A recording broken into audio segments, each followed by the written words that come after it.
Mike Chiruka from the law offices of Mike Chiruka in the Harrisburg, Pennsylvania area this afternoon, bringing you up to date on some changes in Pennsylvania during 2012 regarding farmers and those in the agricultural business.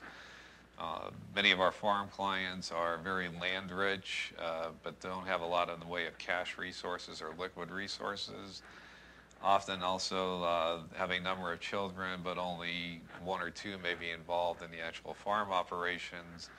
And often the parents wonder what is going to be their legacy for their children who aren't involved in the farm, and are they going to be able to leave the farm to the other children because of tax issues or other estate planning issues. Pennsylvania made some major moves forward in 2012. The first of those was in the area of the realty transfer tax. Typically, if you have a piece of real estate and you are going to move it into an entity, such as a corporation or a limited partnership, limited liability company, or LLC, Pennsylvania would impose a realty transfer tax on that transfer based on the fair market value of the property.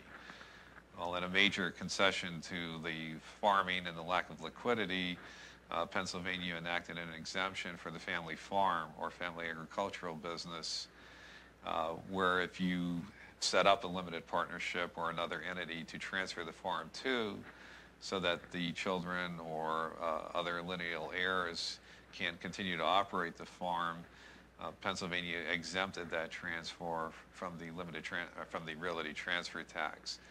So many times in the past, we've talked about setting up a family farm as a corporation or a limited partnership to give the family some asset protection, to allow for multiple governance or multiple control by the children if more than one of them operated. And the biggest stumbling block has been paying the realty transfer tax on the fair market value of the land to do that.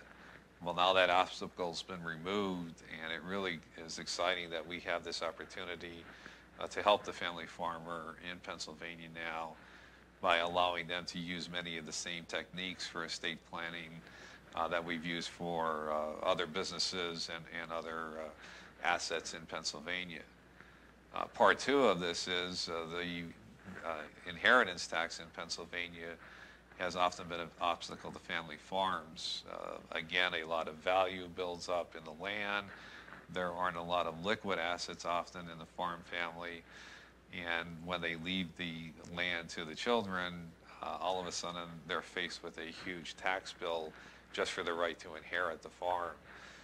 There have been some limited exemptions in Pennsylvania for that in the past, primarily farm corporations.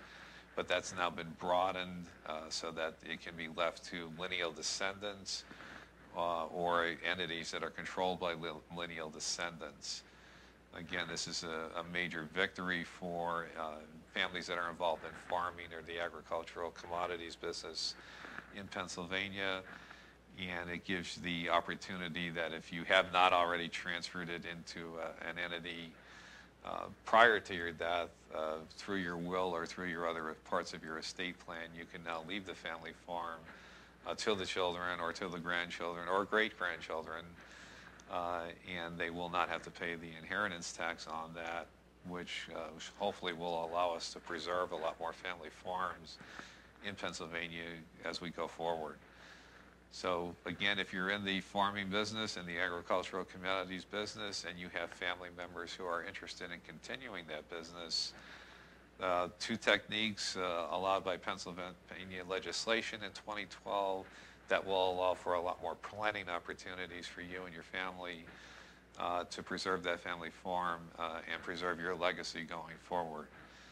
If this is an area that interests you, please feel free to give us a call, 717-232-4701, or visit our website and at www.chirucalaw.com and fill out the contact form, and hopefully we can become part of your team that will help you pass this on to your children or grandchildren.